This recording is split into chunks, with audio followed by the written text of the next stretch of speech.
अध्यक्ष महोदय, माननीय अजित पवार दादांनी जो अर्थसंकल्प मांडला त्या चर्चेत भाग घेण्यासाठी मी या ठिकाणी उभा आहे। अध्यक्ष महोदय, आज छत्रपती संभाजी महाराजांची पुण्यतिथी आहे। त्यांच्या पवित्र स्मृतीला विनम्र अभिवादन करतो। या ठिकाणी छत्रपती शिवाजी संभाजी महाराजांनी स्वराज्याच्या रक्षणासाठी बलिदान दिलं। 201 लढाया त्यांनी केल्या आणि कधीच त्यांनी पराभव पाहिला नाही। त्यांचा पराभव झाला तो त्यांच्यात फितुरी झाल्यावर झाला। आपल्याच लोकांनी त्यांना दगा दिला आणि त्यांना अटक झाली। आज त्यांच्या पवित्र स्मृतीला मी अभिवादन करतो आणि माझं भाषण सुरू करतो।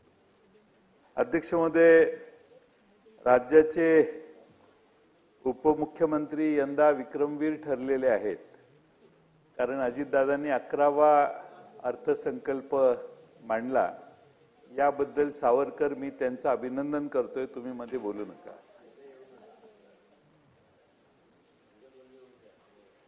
अध्यक्ष महोदय,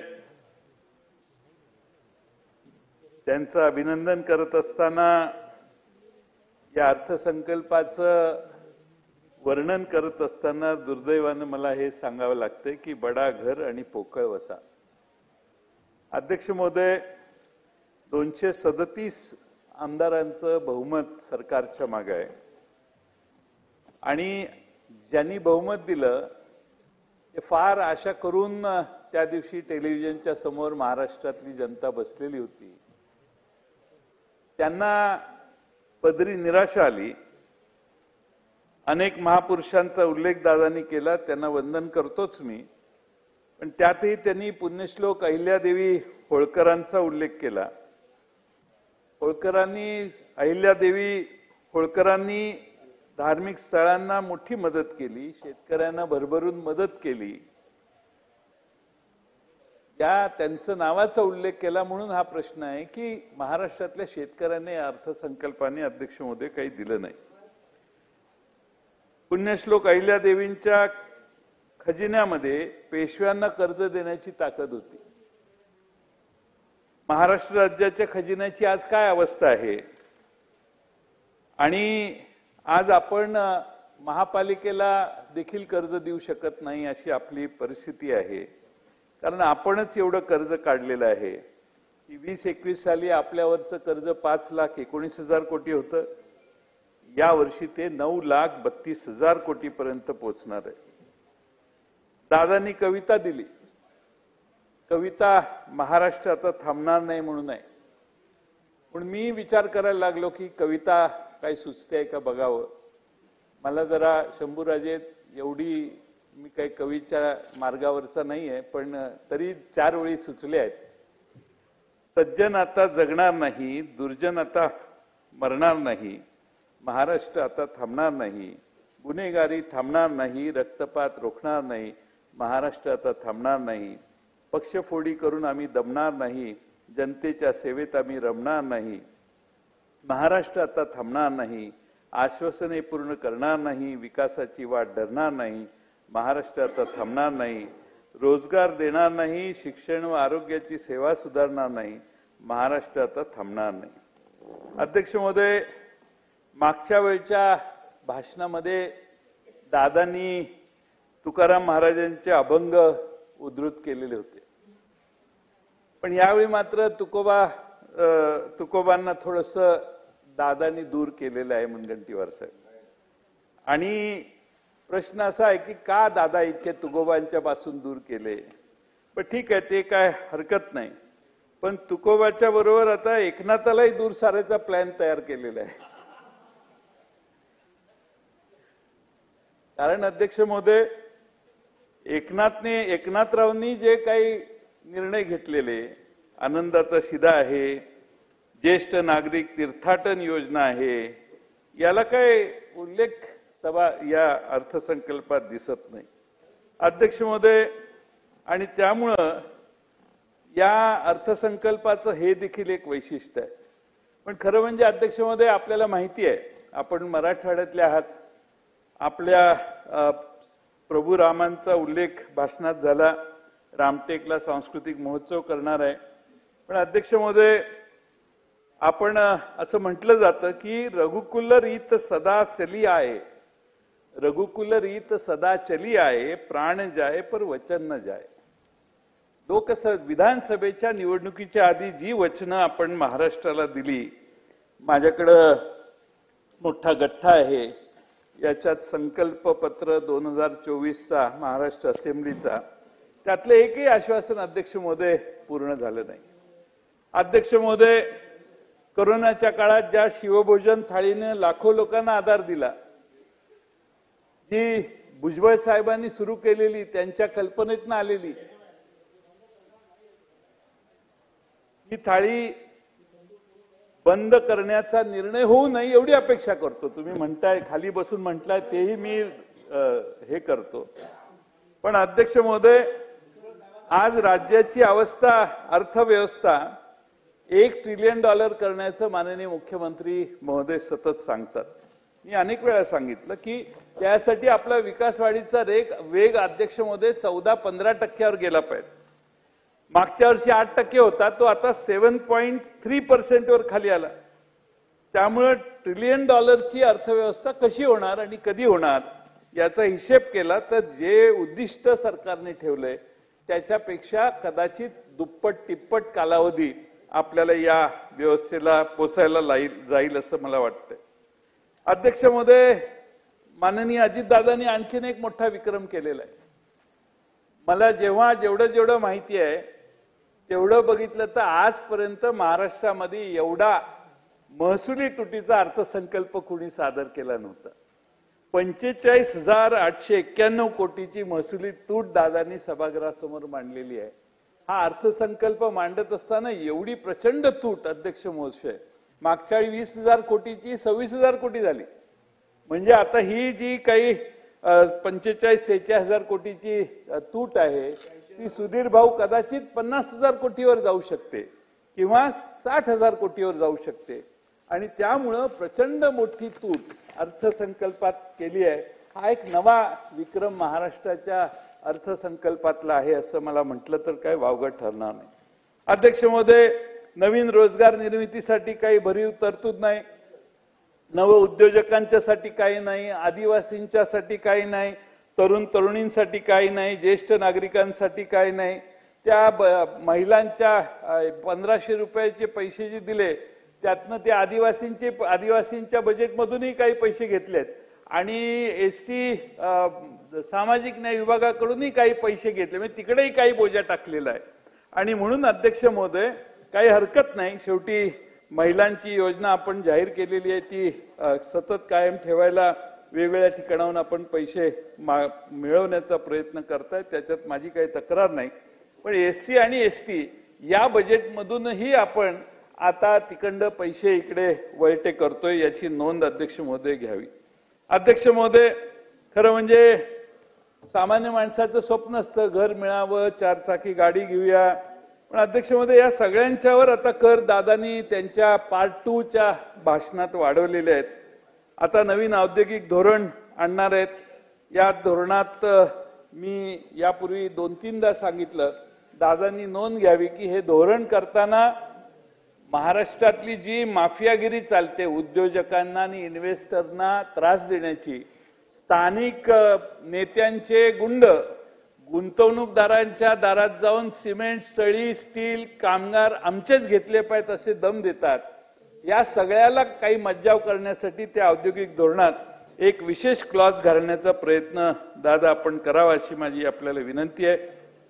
मराठवाड्याच्या विकासासाठी काही याच्यात फारसं भरीव नाही आहे.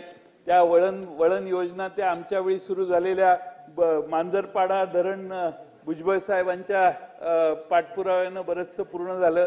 ते अध्यक्ष महोदय ते प्रकल्प चालूच आहेत.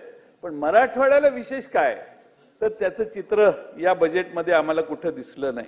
अध्यक्ष महोदय कोरोनासाठी आपण फार आरोग्याकडे कोरोनापासून जास्त लक्ष द्यायला लागलो. आता ह्या सरकारने लक्ष देणं गरजेचं होतं. आता 11,728 कोटी रुपयाची मागच्या वर्षीची प्रोव्हिजन एकदम 3,827 कोटीवर आली. मला याचं कारण जर उत्तराच्या भाषणात कळलं की एवढी कमी आपण आरोग्यावर जर खर्च करायला लागलो तर याचा अर्थ एक की आरोग्याच्या सेवा परिपूर्ण आहेत महाराष्ट्रभर.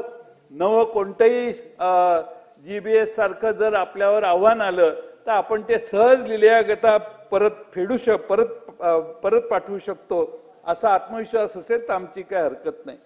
अध्यक्ष महोदय, या ठिकाणी मी एवढंच सांगेन की अध्यक्ष महोदय, आज आपल्या सरकारमध्ये आपण बऱ्याच गोष्टी अशा आहेत की आपण फॉरेन डायरेक्ट इन्व्हेस्टमेंटचा डंका वाजवतो, GDPचा डंका वाजवतो. 23-24 साली मी परवाही सांगितलं की 23-24च्या अनुसार दरडोई उत्पन्नात भारतात आपण कमी आहोत, खाली गेलेलो आहोत. गुजरात आपल्यापेक्षा वर गेलेला आहे. याची नोंद सरकारने घ्यावी. तर आम्हाला आरोप केला जातो की आम्ही गुजरातचं कौतुक करतो. आम्ही गुजरातचं नाही कौतुक करत. आम्ही तुम्हाला जागं करण्याचा प्रयत्न करतोय की ते आपल्या फार पुढे जायला लागले आहेत. एवढीच आमची त्यात भूमिका आहे. अध्यक्ष महोदय, आज या ठिकाणी GDP मध्ये देखील देशाच्या GDP मध्ये आपला 2% आपला पोर्शन कमी झालेला आहे. हेही गंभीर आहे. आणि केंद्र सरकारने सांगितलेलं आहे की महाराष्ट्राची ग्रोथ स्टॅग्नंट झालेली आहे. मॅन्युफॅक्चरिंग आणि सर्व्हिस सेक्टरमध्ये आपल्या ग्रोथला घट झालेली आहे. लेबर फोर्स पिरियडिक सर्वे 2023-24 ने महिलांच्या बेरोजगारीत आता वाढ झालेली आहे असंही देखील आकडेवारी पुढे आलेली आहे. आणि म्हणून अध्यक्ष महोदय, मी या ठिकाणी एवढंच सांगेन की आपण थोडंसं जागं होण्याची गरज आहे. ठीक आहे, आपल्या भाषणात आपण प्रचंड मोठे प्रकल्प जाहीर केलेले आहेत, पण त्या प्रकल्पासाठी निधी किती देणार, प्रत्येक प्रकल्पाची कॉस्ट काय, शेवटी हा अर्थसंकल्प आहे. मुख्यमंत्र्यांनी एखादं भाषण केलं आणि सांगितलं आम्ही इकडून तिकडे टनेल करणार आहे, माझी तक्रार नाही. पण ज्यावेळी अर्थसंकल्पात सांगितलं जातं की 4 टनेल आहेत, कोस्टल रोड आहे, महाराष्ट्रात आणखीन कुठं कुठं प्रोजेक्ट करणार आहे, तर त्याची टोटल कॉस्ट काय, त्यात आमचं सरकार किती गुंतवणूक करणार आहे आणि किती कालावधीत प्रोजेक्ट पूर्ण करणार आहे याचा तपशील जर सभागृहाला मिळाला तर अधिक बरं होईल असं मला वाटतं. अध्यक्ष महोदय, मी मगाशी जसं महसुली तुटीचं सांगितलं तसं राजकोषीय तूट देखील अध्यक्ष महोदय 1,10,000 कोटीहून आता 1,36,000 कोटीवर गेली. म्हणजे 1.5 लाखावर जाणारच ती अध्यक्ष महोदय by the end of this financial year. आणि त्याचा अर्थ असा आहे की आपण प्रचंड मोठ्या प्रमाणात म्हणजे आता 9,32,000 कोटी रुपयाचं कर्ज जर असेल तर आपण आता आपला आर्ग्युमेंट काय आहे, आम्ही फक्त 18-19%वरच पोहोचलोय, 25%वर पोहोचलो तरी चालतं. मला मान्य आहे चालतं, पण त्याने मग प्रायोरिटी सेक्टर परिणाम त्याच्यावर होतो. गोरगरिबांना जे निधी मिळण्याची आवश्यकता असते, मदत मिळण्याची आवश्यकता असते, ते सगळे सेक्टर मध्ये कपात होते आणि मग ठराविक सेक्टरला नाईलाजाने पैसे द्यावे लागतात. ती पाळी येणार नाही आणि महाराष्ट्राचा समतोल विकास व्हावा. आता आपण मराठवाडा आणि विदर्भाच्या बॅकलॉग मधून जवळपास बाहेर यायला लागलोय. तर आता नवीन बॅकलॉग सुरू करायचा कार्यक्रम सुरू झालेला आहे. म्हणजे रस्ते विकासाच्या निमित्ताने जो बॅकलॉग आहे तो एकदा महाराष्ट्रात कॅल्क्युलेट केला तर कदाचित असं लक्षात येईल समृद्धी महामार्गाच्या पलीकडे विदर्भाला दुसरा नवा बॅकलॉग हा जो तयार झालेला आहे त्याच्यात विदर्भाला आणि मराठवाड्याला आणि खास करून खानदेशला या इन्फ्रास्ट्रक्चरचे फायदे किती मिळाले याचा अभ्यास केला तर उत्तर नकारात्मक येण्याची शक्यता आहे. अध्यक्ष महोदय, आज आपण डबल इंजिन सरकार म्हणतो, आमचं ऑब्जेक्शन नाही, पण निवडणुकीच्या आधी डबल इंजिन सरकारच्या नावाने आपण लोकांना आवाहन करतो, पण निवडणूक संपल्यानंतर केंद्र सरकारकडून जी ग्रांट्स इन एड येते ती अध्यक्ष महोदय लगेच कपात होते. त्यामुळं मागच्या वेळी आपल्याला अध्यक्ष महोदय 23-24 ला 65,444 कोटी आले, 24-25 ला एकदम 52,000 कोटी रुपये आले. अध्यक्ष महोदय, आपल्या टॅक्स मधला वाटा 69,000वरून 77,000 कोटीवर गेला. म्हणजे आपण कॉन्ट्रीब्युशन केंद्र सरकारच्या टॅक्स मध्ये जे काही देशात कर गोळा होतो त्यात आपलं कॉन्ट्रीब्युशन जास्त असताना देखील केंद्राकडून येणारी मदत कमी व्हायला लागली आहे. ही खरं म्हणजे अध्यक्ष महोदय चिंतेची बाब आहे. महागाई कमी करण्यासाठी काही ठराविक याच्यात ठोस उपाययोजना असतील असं वाटलं, तेही नाही. एक्सपोर्ट मध्ये घट होते, हाही दुसरं आव्हान आपल्या सर्वांच्या समोर आहे. मुंबईचा पर कॅपिटा इन्कम चांगला आहे, मुंबईचा विकास झाला पाहिजे, त्यात काही आमची तक्रार नाही. पण बिग तिकीटचे ज्या योजना प्रोजेक्ट्स मोठे मोठे जाहीर केले, अध्यक्ष आज महाराष्ट्रात परिस्थिती काय, कॉन्ट्रॅक्टर बोर्ड लावायला लागलेत की आम्हाला जेवढे पैसे आले तेवढे आम्ही काम केलेलं आहे, पुढचे पैसे आले तर आम्ही पुढचं काम करू. अशी महाराष्ट्रात कॉन्ट्रॅक्टरांची सरकारबद्दल गैरविश्वास निर्माण झालेला आहे. कॉन्ट्रॅक्टर आंदोलन करायला लागले आहेत, जिल्ह्यामध्ये कॉन्ट्रॅक्टर उपोषणाला किंवा धरणं धरायला बसलेले आहेत. मग एवढं चांगलं जर सगळीकडे असेल तर मग त्यांचे पेमेंट कधी मिळणार, हाही दुसरा अध्यक्ष महोदय माझा प्रश्न आपल्याला आहे. आणि अध्यक्ष महोदय मी तुम्हाला सांगितलं की विविध जिल्ह्यात डिस्पॅरिटी इतकी मोठी तयार करतोय आपण की मुंबईचं दरडोई उत्पन्न 4.5 लाख आहे आणि नंदुरबारचं 1.5 लाख आहे. मग मुंबईच्या जवळ नागपूर, रायगड, सिंधुदुर्ग, कोल्हापूर, पालघर हे बऱ्यापैकी आहेत, पण बाकी सगळ्या जिल्ह्यांचं दरडोई, तुमच्या जालना जिल्ह्याचं दरडोई उत्पन्न बघा अध्यक्ष महोदय फार कमी आहे. त्यामुळं या ठिकाणी ह्युमन डेव्हलपमेंट इंडेक्स मध्ये देखील दुसरे जिल्हे मागे जायला लागलेले आहेत आणि ठराविक जिल्ह्यांच्यावरच भर आहे. हे अध्यक्ष महोदय आपण लक्षात घेतलं पाहिजे. अध्यक्ष महोदय 45,000 पानंद रस्ते बांधणार असा उल्लेख आहे. प्रोव्हिजन आहे का? प्रोव्हिजनच नाही. 45,000 पानंद रस्ते बांधणार असेल तर किमान एक 10,000 कोटी रुपये तरी दादा उत्तराच्या भाषणात या पानंद रस्त्यांसाठी आपण ठेवाल अशी अपेक्षा करतो. अंगणवाडी आशा सेविकांना 15,000 रुपये पगार करणार होते, कमिटमेंट आहे जाहीर, काही उल्लेख नाही. शेतकरी सन्मान निधी योजनेसाठी मुख्यमंत्र्यांनी 3,000 रुपये देणार म्हणून जाहीर केलं, बजेटमध्ये दादा याचा उल्लेखच नाही. त्याचं काय करायचं, कारण मुख्यमंत्र्यांनी घोषणा केली म्हटल्यावर आपल्याला द्यावेच लागतील, त्याला काय आता ऑब्जेक्शन घेता येणार नाही. ओल्ड एज पेन्शन 1500ची 2100 करणार म्हणून उल्लेख होता. धान उत्पादक शेतकऱ्यांना 25,000 प्रति हेक्टर बोनस देण्याचं आश्वासन होतं. घरांचं उद्दिष्ट 22 सालीच पूर्ण ते सरकार करणार होतं. आज परत आपण 23-24 साली 5,156 कोटी रुपये गृहनिर्माणवर खर्च करतोय. पण अध्यक्ष महोदय आपण सांगतोय की नवीन धोरण म्हणून उरलेली घरं आम्ही पूर्ण करणार.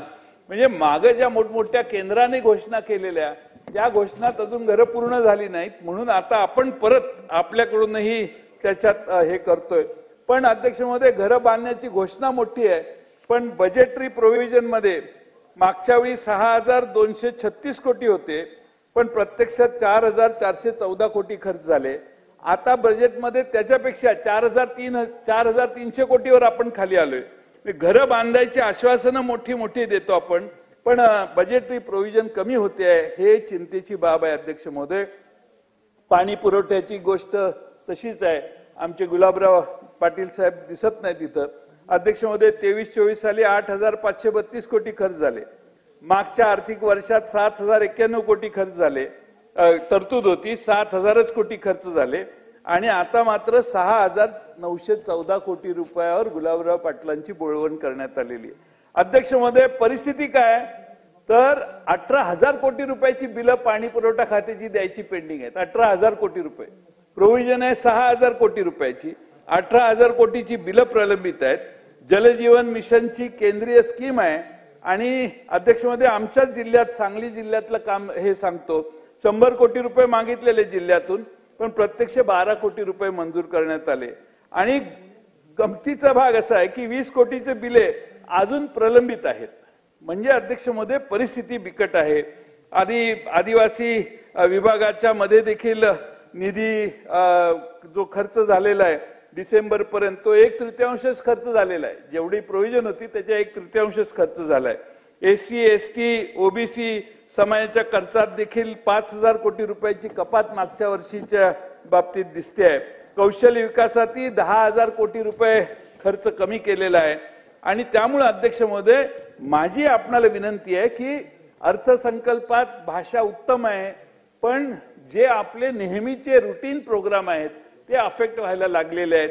मला आठवतं 95 ते 99 युतीचं सरकार होतं, असाच बोजा वाढत गेला आणि त्यानंतर प्रायोरिटी सेक्टर जे आहेत त्याच्यावर फार मोठा परिणाम झाला. आणि म्हणून अध्यक्ष महोदय आपण आपल्या लाडक्या बहिणींना मत हे 1,500 रुपये देणार आहोत, दिले पाहिजे, देताय तुम्ही, चांगली गोष्ट आहे. मी असं म्हणणार नाही की आता ते 2100 रुपये लगेच तुम्ही द्या, कारण तुमची परिस्थिती बघितल्यावर, अर्थसंकल्प वाचल्यावर मला ते धाडस होईना की तुम्ही आता 2100 रुपये देऊ शकाल अशी. त्यामुळे 1500 रुपयावर भागले तर 1500 रुपये सगळ्यांना द्या. माझी कळकळीची विनंती आहे अभिमन्यू पवार, एकाही महिलेचं नाव कमी करू नका. त्या काय मागे लागलेल्या नव्हत्या. तुम्ही जाऊन त्यांची घरात बसून जाऊन अर्ज भरले. स्लॅबचं घर आहे, एअर कंडिशन घर आहे, टीव्हीचं आहे का, 2 चाकी आहे का 4 चाकी आहे, हे आता चौकशी करणं बरोबर नाही. त्यांनी मतदान केलं, निवडून दिले, तुम्ही सगळे निवडून आला. आम्ही चुकून निवडून आलो, पण तुम्ही पक्के त्यामुळेच निवडून आला. त्यामुळे तुम्हाला निवडून आल्यानंतर आता त्यांना कमी करणं, म्हणजे निकष लावणं, हे एकही महिला, सगळ्यांना तर त्या झाशीच्या राणी होतील आणि मग ते फार पंचायत अभिमन्यू पवार गावाकडे जाताना होईल. त्यामुळं कुठल्याही महिलेचं नाव कमी करू नये अशी आमची कळकळीची विनंती आहे. अध्यक्ष महोदय, 17 महामंडळ स्थापित केली निवडणुकीच्या आधी, 18. प्रत्येक महामंडळाला 50 कोटी रुपये देऊ असं सांगितलं राज्यपालांच्या भाषणात. आता मला असं वाटलं की बाबा काहीतरी दादा जाहीर करतील.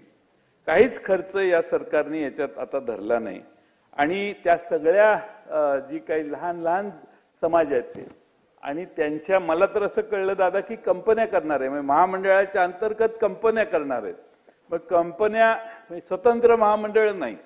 त्यामुळं ते स्वतंत्र महामंडळ करण्याचं जे इम्प्रेशन जनतेत दिलेलं होतं छोट्या छोट्या समाजांना, त्या छोट्या छोट्या समाजालाही फसवल्यासारखं होईल. त्यामुळं सगळ्यांची महामंडळ करा.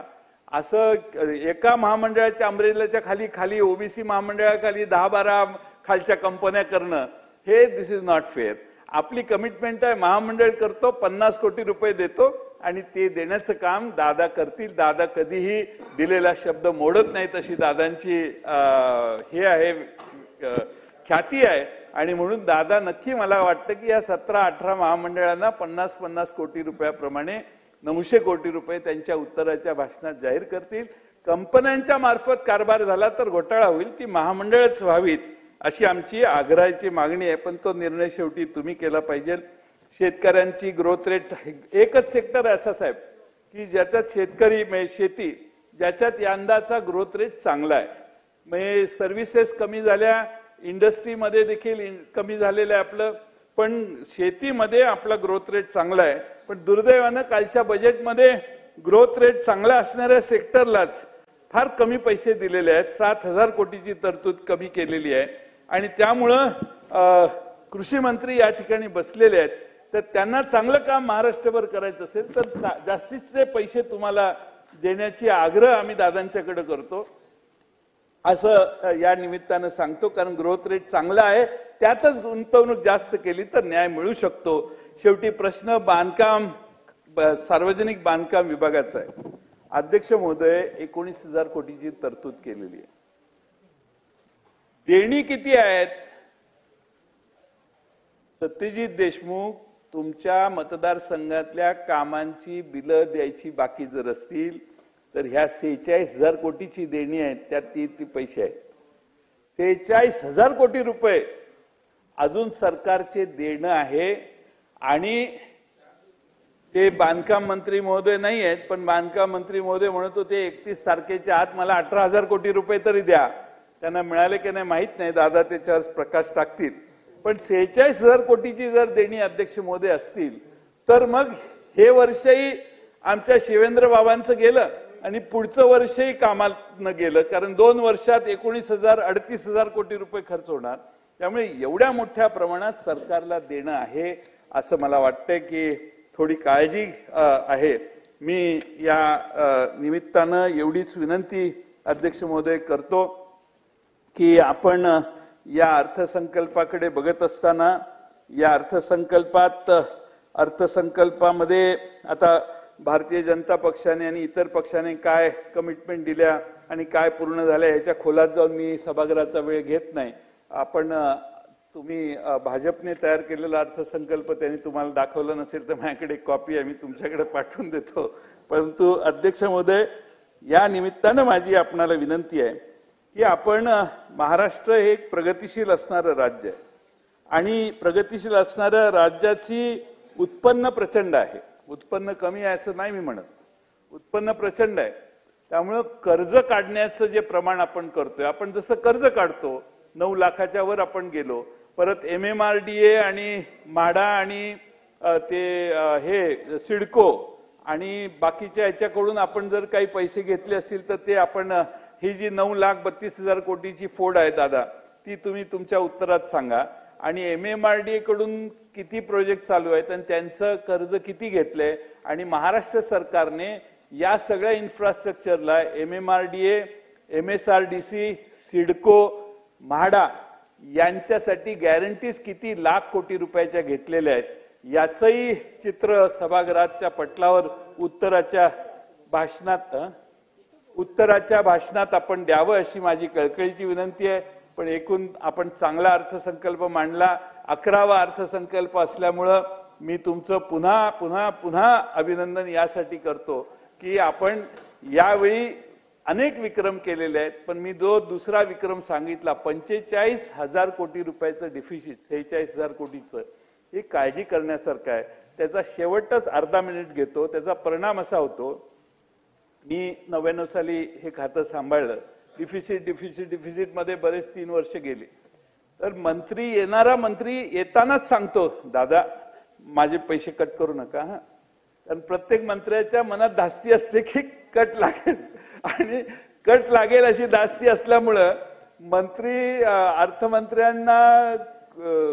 अर्थमंत्री आपल्याला कट लावू नये ह्याचा प्रयत्न करत असतात सगळे मंत्री. आणि 45,000 कोटी रुपये म्हणजे फार आहे. पूर्वी 4,000 5,000 कोटीचं डिफिसिट असायचं. 45,000 कोटी म्हणजे ह्या मंत्रिमंडळातल्या सगळ्या मंत्र्यांना दादांना शरण गेल्याशिवाय आता पर्याय राहणार नाही. तुम्ही सगळे शरण गेला तर तुमच्या खात्याला कपात लागणार नाही.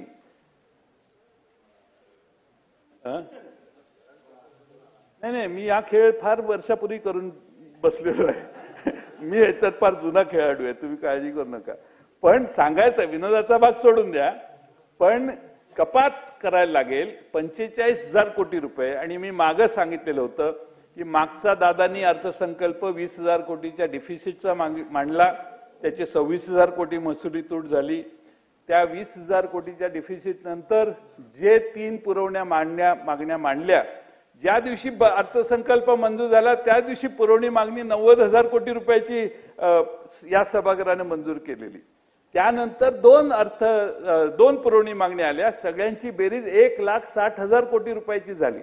आता 1,60,000 कोटी खिशात नसताना जाहीर केलेले होते ते 1,60,000 कोटी वजा 20,000 कोटी डिफिसिट धरा, तेवढे पैसे जाहीर केलेले होते. ते सगळे कपात करत करत करत 45,000-46,000 कोटीवर डिफिसिट आलं. याचा अर्थ सरकारने मागच्या वर्षी वर्षभरात जे अर्थसंकल्पानंतर पैसे सरकार सभागृहाच्या समोर मांडले आणि मंजूर करून घेतले, त्यातले 1,10,000 कोटी रुपये खर्चच केलेले नाही. आणि म्हणून माझी आपणाला विनंती आहे की अध्यक्ष महोदय, तरी देखील 45,000 कोटी डिफिसिट आहे, ही काळजी करण्यासारखी गोष्ट आहे. दादांनी ह्याच्यात लक्ष घालून या संदर्भात हे डिफिसिट पुढच्या वर्षी राहणार नाही आणि पुन्हा अधिक्याचा अर्थसंकल्प मांडला तर राज्यात प्रत्येकाला कॉन्फिडन्स येतो की काय अडचण नाही, आपण काम करूया, आपले पैसे मिळणार आहेत. तो कॉन्फिडन्स पुन्हा राज्याचा निर्माण करण्याचा प्रयत्न दादांनी करावा अशी नम्र विनंती करतो. आणि मला आपण एवढा वेळ दिला याबद्दल तुमचे मनपूर्वक आभार मानतो. धन्यवाद.